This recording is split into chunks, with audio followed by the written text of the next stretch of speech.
Hello again, everyone. Welcome back. Hope everyone had a great Christmas, and probably at the time of the posting of this, hope everyone had a great New Year's as well, or Happy Hanukkah, or Kwanzaa, whatever you celebrated. Hope Christmas and Santa was good to you, and you got some model railroad related items or whatever you were hoping for. I didn't in particular get anything this year, but that's okay. My son and I got some stuff at Train Fest this year, and so Christmas came early for us. I never got to share those this year, but he and I both picked up Intermountain SD40-2s, some really exceptional deals. Without going too far into it, I ended up getting a model in the Grand Trunk blue and red scheme. Beautiful engine, and I have pictures of it running with the Wisconsin Central engine, so it fits the era and the time. And the greatest part about it is it came with a lock sound sound decoder built in, all for 120 bucks. I couldn't walk away from it. It was too good a deal. My son Josh got a Burlington Northern traditional Cascade green and black. Loved the unit. His was also $120, but without sound. We found it at a different place at the show, and then anyway, I'm going to get too far off topic. So today's project, and I've got multiple projects kind of in the works, and I've decided to, I have a curve on the layout right after the bridge. Well, depending on which bridge you're looking at, I have the lift-out bridge, and then the track goes into a kind of a sweeping curve, and then it goes across the bridge that I worked on a while back. And what I thought I'd do is create a scene vignette, if you will, and put a backdrop in that sweeps across and kind of isolates the bridge from the curve itself. And for those of you familiar with Wisconsin Central, there's an area just outside of Fond du Lac, Wisconsin, and those who aren't familiar, I'll give you a little background. Outside of Fond du Lac, Wisconsin, there's a place called Byron Hill. It's one of the few places, at least that I know of in Wisconsin, that actually can require helper units. Now, we're not talking, you know, the Cascades here or Cajon Pass or anything like that that requires real helpers. It's a short stretch of track, but it's some pretty steep grades, and larger trains do require helper units. Even today on Canadian National, who's taken over that area, they do require helper units from time to time. In fact, I was just watching a YouTube video someone shot last year, and several CN trains had helper units on it. I don't have grades on my layout, but I thought that the curve kind of lends itself to modeling that. Now, my plan is to put up a backdrop and then build a roadway overpass, which is actually Highway F, I believe it is, in Byron, that a lot of guys shoot from and shoot the trains. And it's a great vantage point, but what I can also use that to do is hide the opening of the backdrop that goes in between scenes. Now, I haven't figured out how I'm going to hide that opening on the bridge side of the backdrop, but we'll figure that out. So I've got a couple techniques that I'm going to play with. I've never experimented with this before. Now, for those of you who remember, I made the backdrops for most of the layout out of sheet styrene, those big sheets of styrene that I bought. I don't have any of that left over anymore. I've used it all up, and the pieces that I do have left aren't big enough for background. So instead of going and buying another big sheet of it, I actually went out and bought, this is foam core.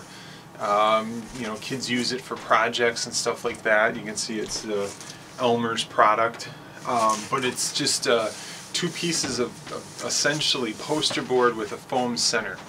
So my thought is that I'm going to attempt, one, I don't know how paint is going to affect this, so what I'm going to do is I'm going to use this, and I'm going to put some background paint on it, see how that works. But then I'm also going to go ahead, and to curve this, on the back side I'm going to slice the poster board like every ½ inch, maybe every ¼ inch, and hopefully that'll allow me to have a nice gradual curve to it, and then I can kind of contour that into the backdrop that's already there. So that's what I'm going to go do, and we'll see how that works out. So this is the area that I'm going to go ahead and create. This is going to become Byron Hill right here, or Byron Flat in this case, because there's not going to be a hill. But we'll build up this structure here, and then off in the background there, for those of you who have seen pictures of Byron Hill, there's a farm, and you can see a silo off in the background. So in that far corner over there, I'm going to put a farm behind some trees. Here I'll build up the hillsides, kind of like I've started to do here, but I'm going to tear this down and rebuild it.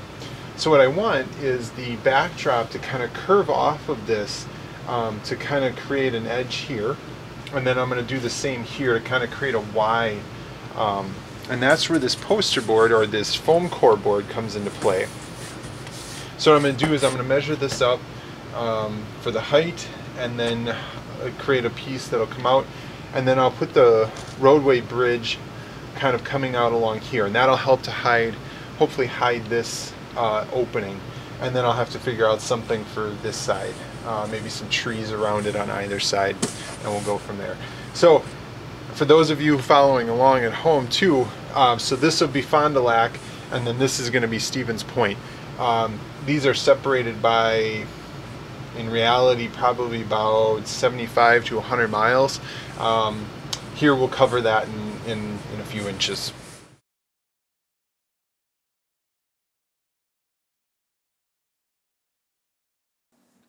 So using a carpenter's square to get a good square cut here and good measurements, measuring off 12 inches for the overall height of this piece, and then using the leftover of this part of the board, I'm going to experiment to see how it takes paint and what happens when I paint one side of this board.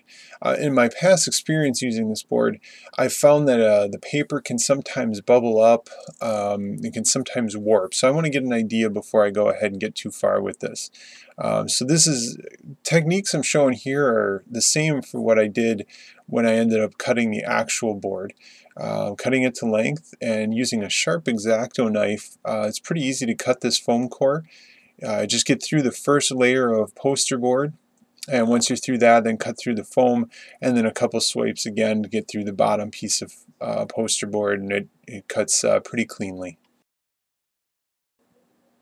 So now that I've got the poster board cut to the right length that I wanted, I'm going to go ahead and, using the scrap piece, I'm just marking off segments on the back to see how the curvature will work and how long I need to make, or how wide I need to make each piece to create the curve. I started here with a 1/2 inch. In the end, I found that 1 inch worked pretty well. It gave me enough of a curve and still held its shape and stiffness. So marking off every 1/2 inch, and then I'm going to go ahead and score through one side of the poster board and then the foam itself, being careful not to cut through the other side of the poster board, so I have one solid sheet on one side. So amazingly enough, I didn't cut through the poster board on accident on any occasion, so I must have just got lucky. So all scribing complete here. I found that some of them weren't snapping exactly how I wanted.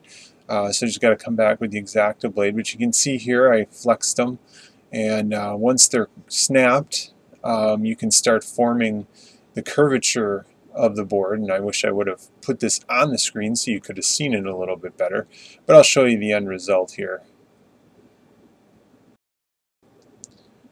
So you can see here, once scored and snapped, so the front piece of poster board is still intact, but you can really wrap this around itself pretty well.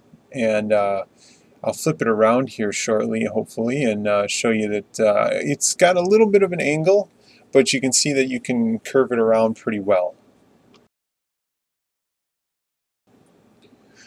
So in the background there, you can see that I've gone ahead and painted the sample, and I'm letting that dry. But overall, it appeared to take the paint well. No blistering or bubbling of the poster board itself, and not a whole lot of warpage of the board overall. So this is the 12-inch piece that I'm going to be using for the layout, and I've gone, like I said, I went with 1-inch wide cuts, or in between the cuts, to give me a good curve.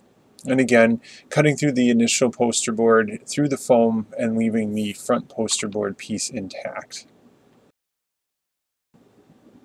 With the scoring complete, I'm going ahead and snapping the foam that didn't get cut all the way through.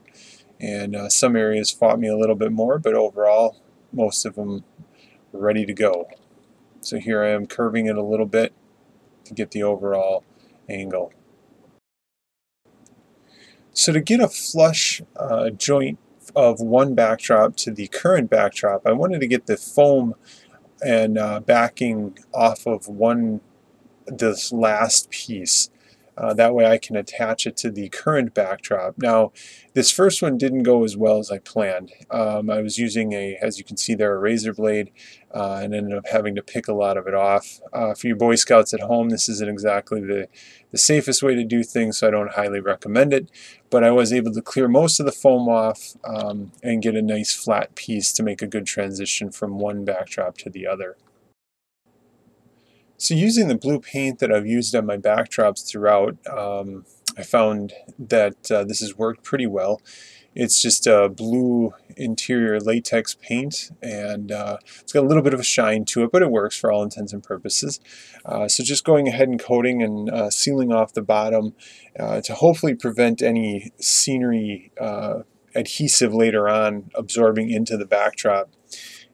So I paint the bottom and all the sides and things like that. And there's the opening. I measured out an opening for the trains. Hopefully that clears everything. And just giving an overall sky color. So what I've decided to do was actually, instead of making the backdrop double-sided, I'm making two backdrops, and then I will adhere them together to create basically a stronger backdrop, if you will. So what I'm doing here is creating some interior bracing with some scrap that I had left, and just 1-inch pieces, and I'll use this to create a sandwich, if you will, of the backgrounds, the backdrops. And in a second here, I'm going to discover that I really should make a couple pieces slightly longer, and then that way I can mount the backdrop into the foam of the layout itself. But for now, these are going to be just some interior bracing, if you will. So about this point, I discovered that I should probably make some that are a little bit longer, and then that way at least two of them could be mounted into the foam of the layout itself. And so what I'm going to do is I'm going to create two that are 13 inches long instead of 12 inches, and then that way I'll have an inch that sticks into the foam, and that'll help secure the backdrop into place. And this foam is actually pretty rigid, and when I'm creating the sandwich out of the pieces, it's a pretty sturdy backdrop in the end.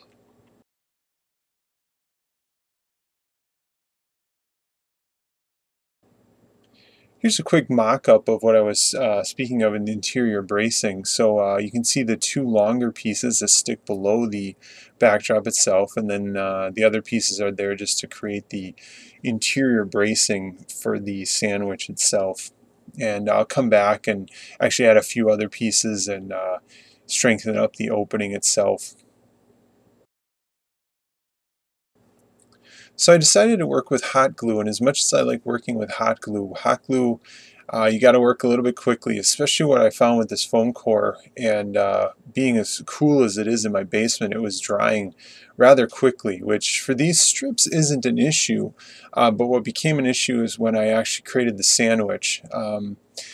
Putting these on individually was actually somewhat simple, but applying hot glue to all of these strips at once and then sandwiching the two pieces together was a bit more of a challenge. Unfortunately, my battery ran out as I was doing this because I had unplugged the camera to plug in the hot glue gun, so go figure. But anyway, it ended up going together, and it worked out okay.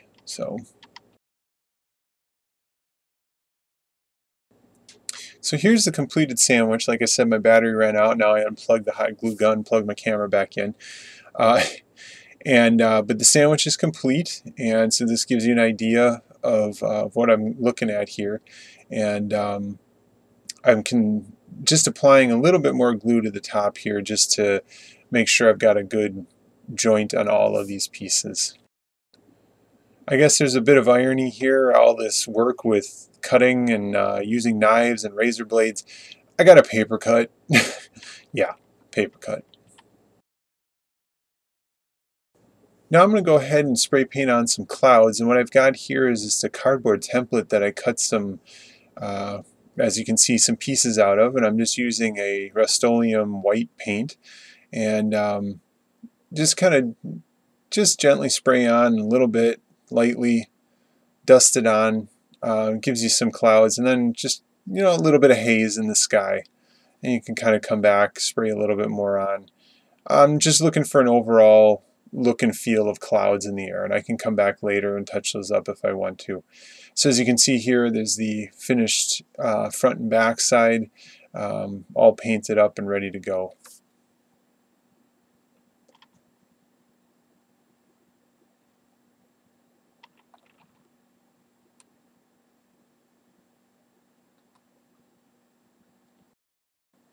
So I went ahead and cut 2 foam slots into the pink foam that I use as my scenery base. And then now I've got the 2 long tabs, and I measured these out, marked them. And then I applied some of that super duper double-sided sticky tape to the backdrop parts that I had cut the foam away from. And I'm very carefully, this stuff sticks to everything. So I'm going to go ahead and insert the pieces in, and you can see they hopefully just slot in, rectangle peg into rectangle hole, and voila, they're in. And now I'm just going to go ahead, and you can't see it, it's behind the backdrop. Ignore the man behind the curtain. I'm going to go ahead and press the backdrop into place on both sides, kind of flexing the backdrop into place, and then kind of brutishly moving the trees out of the way, but pressing this one into place as well. There's still a seam there, you can still kind of see it, but again, I'm hoping that with a little bit of touch up of the leaves and the trees and the clouds and stuff like that, that'll hide it a little bit. So this is the bridge side of things, and you can kind of see the seam, and the curve isn't perfect. You can definitely see that there's a little bit of an accordion kind of thing going on, but it does a decent enough job. And here's a view of the Byron Hill side of things, and again you can kind of see the seam a little bit, but overall it creates a pretty good transition from one backdrop to the other. Well, that was the start of Byron Hill, the project as a whole. Figured I'd start with the backdrop to get the scene set. Now the next step I think is going to be to figure out how to make the bridge. So I'm going to do a little bit of research, see if I can get Google Maps or see if there's some pictures of the freeway or highway bridge that goes over the tracks.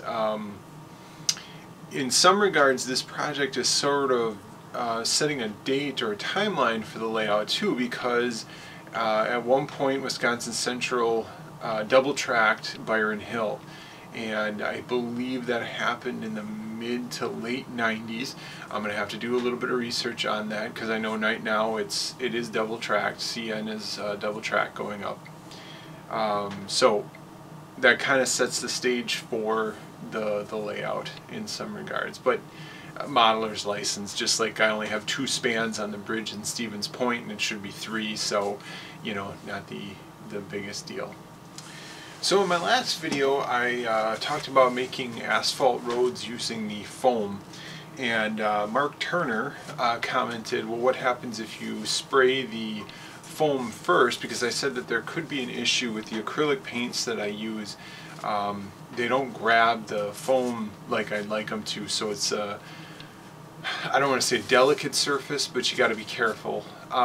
So Mark Turner, suggested, well, what if you prime the foam beforehand, and so okay, we'll give it a shot. I got plenty of this foam to go around.